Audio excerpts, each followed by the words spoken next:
So in question number 3, they are given you on a quadrilateral ABCD where BC is smaller than AD. It is given to you all in the textbook. So what is been given to you all in your textbook, we'll write it in given. So BC is smaller than AD, BC parallel to AD, that also we'll write it down, as well as BA is equal to CD. BA is equal to CD, that is been given, we'll put it in the given. उसके बाद prove क्या करना है? To prove angle ABC, this angle is congruent to angle DCB, this angle. Both the angles are congruent to each other, that you have to prove it out. So construction, आप लोगों ने सम देखा रहेगा तो अभी आपको समझ में आया क्या रहेगा कि ये सम is similar to which sum? Question number 3 is similar to just question number 2. In two question number, they are given you the values. Here we just have to prove it out. कैसे prove करेंगे? जैसे हम लोगों ने question number 2 में लिखे थे, draw segment BM perpendicular to AD such that A dash M dash D. वैसे ही draw segment CN perpendicular to AD such that A dash N dash D. उसके बाद हम लोगों को क्या मिलता है? दोनों लाइन एक दूसरे को पैरेलल है. अगर दोनों लाइन एक दूसरे को पैरेलल है, उसके बीच में जितना भी लाइन परपेंडिकुलर हम लोगों ने ड्रॉ किए वो दोनों इक्वल है. तो BM इक्वल हो गया CN को. तो हमारे पास दो ट्राइंगल आएगा, this triangle and this triangle, BMA और CND. दोनों में इक्वल क्या है?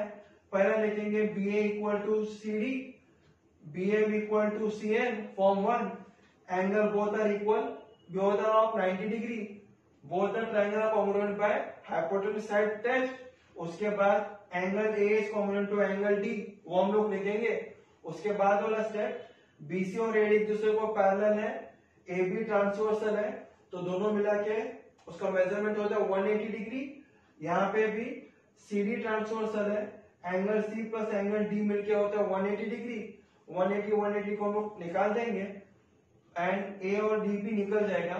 B is equal to C. How it is going to prove? That we are going to do it on the board now. So our first point will be taking here as segment BC. जैसा हम लोगों ने question number 2 में किए थे, in same manner segment BC is parallel to segment, किसको parallel है? AD को. करेक्ट. Therefore हम लोग क्या लिखेंगे? Therefore seg BM is equal to seg CN. Reason लिखेंगे distance between two parallel lines are equal. दो पैरेलल लाइन के बीच में डिस्टेंस हमेशा क्या रहता है? इक्वल रहता है. और ये हमारा इक्वेशन नंबर होने वाला है 1. This one will be our equation number 1 here. Now we'll have two triangles. In triangle BMA, this triangle and this triangle. In triangle BMA and triangle CND, what are we getting here? So first point you all know, we're getting,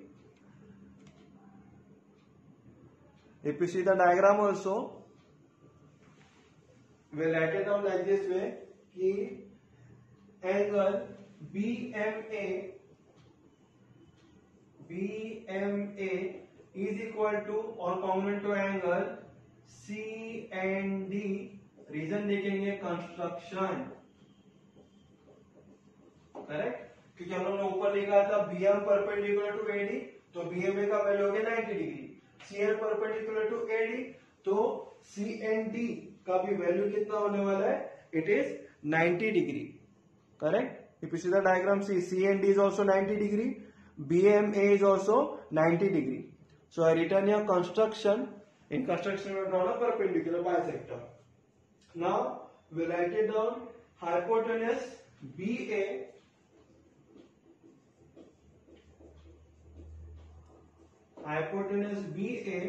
is congruent to hypotenuse BA किसको equal है? CD को. CD reason आएगा ये 1. correct? Hypotenuse BA is congruent to hypotenuse CD. Reason is given. CBA and CD both are congruent to each other.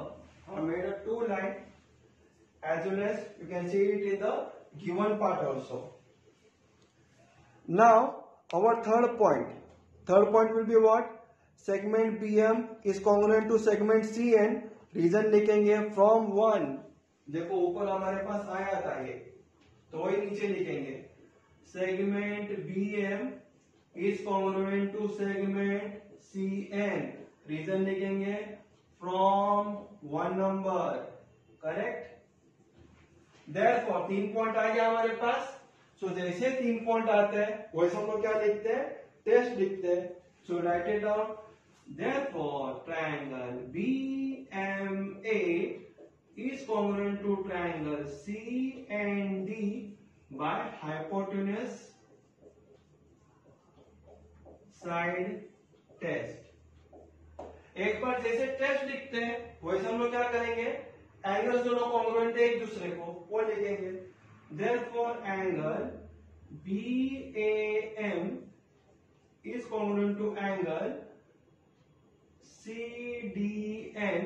Reason आएगा CACT, corresponding sides of congruent triangles.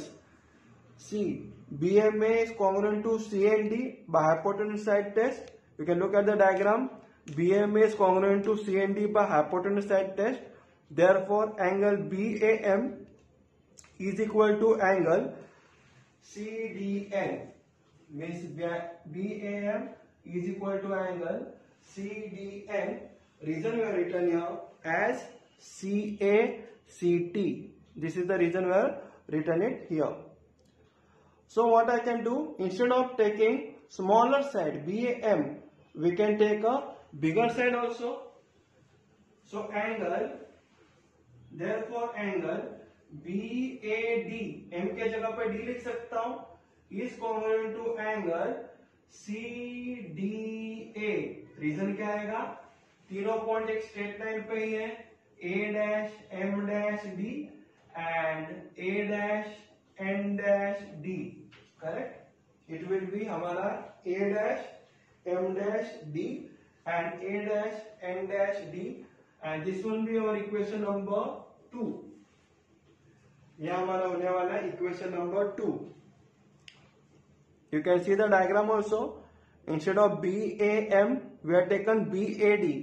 देखो आप लोग diagram, BAM के जगह पे हम लोग ने क्या लिया? BAD लिया, और CDN के जगह पे हम लोग ने लिया CDA, और रीजन पे हम लोग ने लिखा A dash M dash D and A dash N dash D. यह हमारा इक्वेशन नंबर होने वाला है 2. Now what we are going to do? We are going to take up now two sides that are parallel to each other, that we are going to take. Now write it down. Segment BC is parallel to segment AD and AB is a transversal, where segment AB is transversal. इसको हम लोग ने transversal पकड़ा है.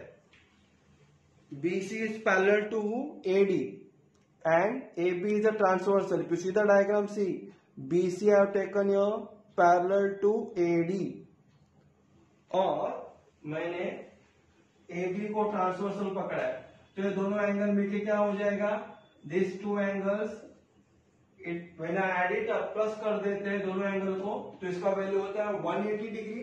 Reason भी हम लोग लिखेंगे as interior angles. That is the reason we will be writing it down. So write here, therefore angle ABC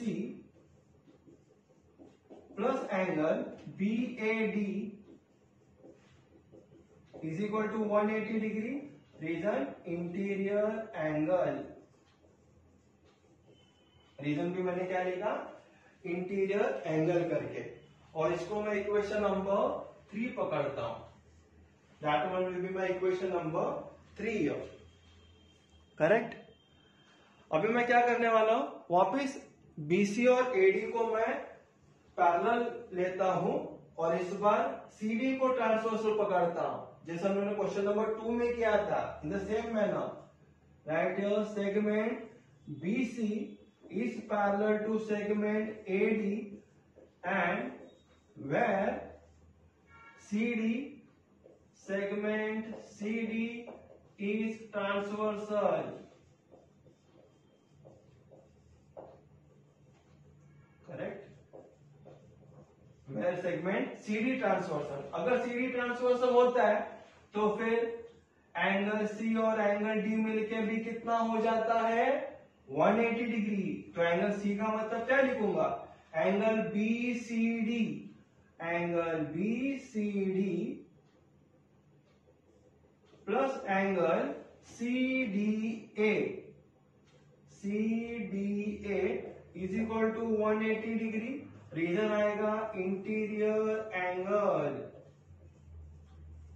correct? What will be the reason?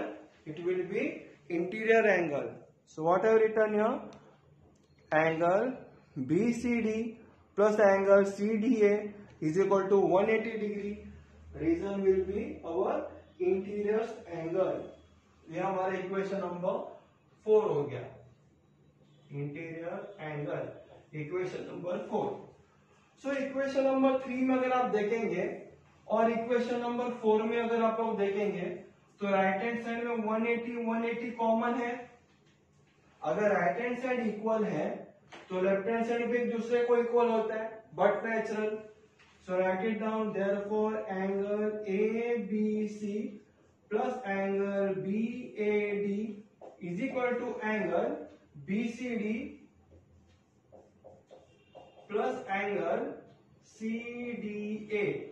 Reason लिखूंगा from 3 and 4. Correct? What the concept clear here? So from 3 and 4 what are we getting here?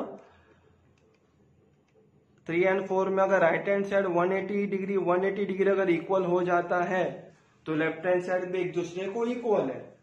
तो ABC plus angle BAD is equal to angle BCD plus angle CDA. That I have written here. Reason form 3 and 4 are written here like this way. Till here you have got the concept clear. That is but sure. Now अगर आप लोगों को अगर देखा रहेगा हमारा number 2 में, equation number 2 में क्या था, BAD और एंगल CDA एक दूसरे को इक्वल थे. BAD और CDA देखो इक्वेशन नंबर 2 में. So I am pinpointing here equation number 2 और equation number 2 is on our left hand side. So see on your left hand side equation number 2. What is equation number 2? Angle BAD is congruent to angle CDA. Reason is you can see that हमारा equation number 2 था. Correct? That one was equation number 2. सो अगर BAD और CDA equal है तो हमारा right hand side में भी देखो BAD और CDA क्या हो जाएगा, वो कट हो जाएगा. It will cut automatically. Correct? So when it is going to cut here, what will be happening now? What will be the remaining? Angle BAC is congruent to angle ABC. ABC will be, ये दोनों cut हो गया, is equal to angle BCD. Correct? BCD. So ABC का मतलब क्या होता है? Angle, it is angle B is congruent to angle C. So we can write it down, angle B is congruent to angle C. So that is been told to you to prove it here. So here we have proved it also. Angle ABC is congruent to BCD और DCB दोनों equal ही है. अगर आप BCD के जगह पे DCB भी लिखेंगे, एंगल C तो बीच में ही आने वाला है. It is not going to change. So that is been asked to you all. what you have to prove. So we have proved it here. Hence proved. Hence proved. Both are congruent to each other. So if you see, to prove also, what has been told to you all, angle ABC is congruent to angle DCB or BCD. Both are same here. So from my point of view, I taught you all in very easy manner. So if you all understood it, please press the like button. Please share it with all of your friends and please subscribe also. Thank you for watching my channel.